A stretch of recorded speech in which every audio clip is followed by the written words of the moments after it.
Welcome back to the war, where the clatter of tracks and the roar of engines echo across the battlefields of history. Tanks.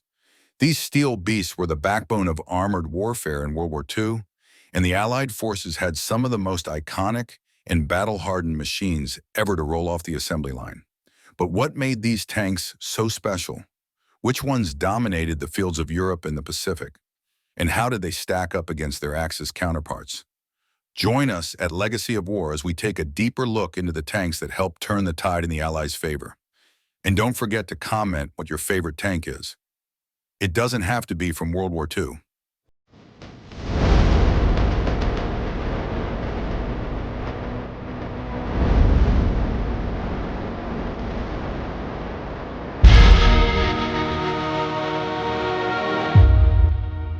Before we start the video, don't forget to check out our selection of playlists. We cover other wars like Vietnam, the World Wars, as well as Viking and Roman times. We will also be adding to our collection soon. Make sure you like, subscribe, and let us know your thoughts in the comments. Now relax and enjoy the video. That's in order. The role of tanks in World War II. Tanks were a game changer in World War II, revolutionizing ground warfare with their firepower, armor, and mobility. For the Allies, tanks were crucial in breaking through enemy lines, spearheading offensives, and supporting infantry in some of the most critical battles of the war. But not all tanks were created equal. Some were technological marvels, while others were simply mass-produced workhorses that did the job through sheer numbers.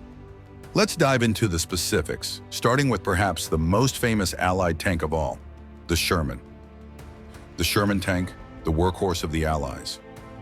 The M4 Sherman was the backbone of the Allied armored forces. Produced in staggering numbers, over 50,000 by the war's end, the Sherman was designed for mass production and reliability rather than for outgunning the enemy. But don't let that fool you. The Sherman was a formidable machine. With a 75mm gun, decent armor, and a top speed of around 30 miles per hour, it was versatile on the battlefield. The Sherman wasn't perfect. Its armor was relatively thin compared to the German Panthers and Tigers, and its guns struggled to penetrate the heavy armor of these opponents. However, its numbers, ease of production, and adaptability made it a crucial asset. A fun fact about the Sherman, it was so reliable that it became a common sight not just in the US Army, but also among British, Canadian, and Soviet forces. Each country modified the tank to suit their needs. The British even created a version called the Firefly, which packed a more powerful 17-pounder gun.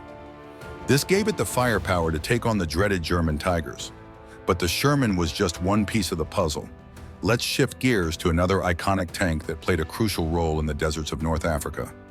The Crusader and Matilda, desert warriors.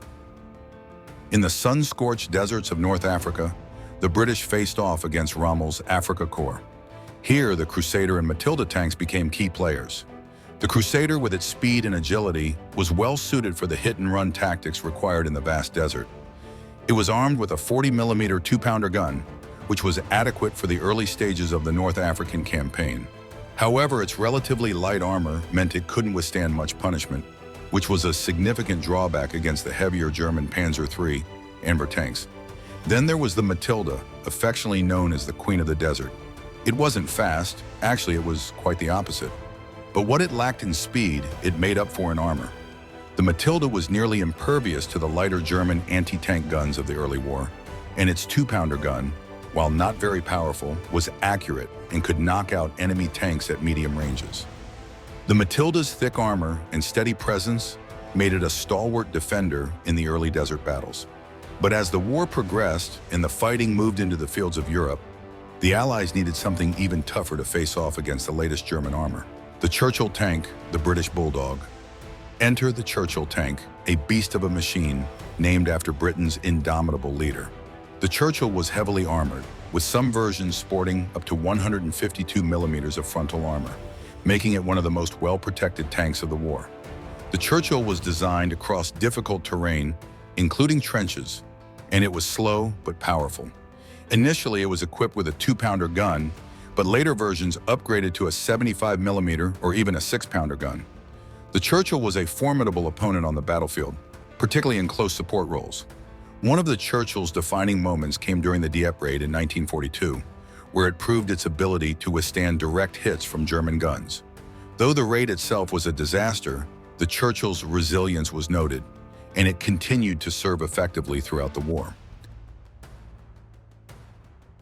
The T-34, the Soviet Juggernaut. No discussion of Allied tanks would be complete without mentioning the T-34, the Soviet tank that many historians credit with being the best all-around tank of the war. The T-34 combined mobility, armor, and firepower in a way that no other tank did at the time. Its sloped armor was revolutionary, providing superior protection without the need for excessively thick plates. The T-34 was armed with a powerful 76 2mm gun, later upgraded to an 85mm, which could punch through German armor with relative ease. But perhaps the most impressive thing about the T-34 was its production. The Soviet Union produced over 80,000 of these tanks during the war, making it one of the most numerous tanks ever built. The T-34 wasn't just a tank, it was a symbol of Soviet resilience and determination. And if you're enjoying this deep dive into the world of World War II tanks, make sure to hit that like button and subscribe for more content just like this. The Cromwell Comet, speed and firepower. Back to the British. While the Churchill was a heavily armored beast, the British also needed faster, more mobile tanks that could keep up with the rapid advances of their infantry and the ever-changing battlefields of Western Europe. This is where the Cromwell Comet tanks come in. The Cromwell was one of the fastest tanks fielded by the Allies, with a top speed of 40 miles per hour. It was armed with a 75mm gun, similar to the Sherman's, and had decent armor, making it a well-rounded vehicle for its time. The Cromwell was particularly effective during the later stages of the Normandy campaign and in the push towards Germany. The Comet, on the other hand, was an evolution of the Cromwell, packing a more powerful 77mm gun, which was capable of taking on even the heavy German Panthers and Tigers with greater success. The Comet was fast, well-armed, and had improved armor, making it one of the best British tanks of the war. The M26 Persian, America's heavyweight contender. As the war dragged on, the United States recognized the need for a heavier tank to counter the increasingly powerful German armor. Enter the M26 Persian, a late-war addition to the American arsenal that was designed to go toe-to-toe with the German Panthers and Tigers. The Pershing was equipped with a 90mm gun, which gave it a significant punch. Its armor was thicker and better sloped than the Sherman's, offering greater protection against enemy fire. However, the Pershing arrived late in the war and saw limited action, with only around 20 being deployed during the final months of fighting in Europe. Despite its limited combat use, the Pershing represented a significant leap forward in American tank design and set the stage for post-war developments. The aftermath, legacy, and impact. The tanks of the Allied forces were crucial in the defeat of Nazi Germany and Imperial Japan. They weren't just vehicles, they were symbols of the industrial might and the unbreakable resolve of the Allies. From the deserts of North Africa to the snowy forests of the Ardennes, these machines were at the forefront of the fight for freedom. But the legacy of these tanks extends beyond the battlefield. They influenced tank design for decades to come, and their impact can still be seen in modern armored warfare. Whether it's the mass production and versatility of the Sherman, the groundbreaking design of the T-34, or the heavy firepower of the Pershing, these tanks set the standard for future generations.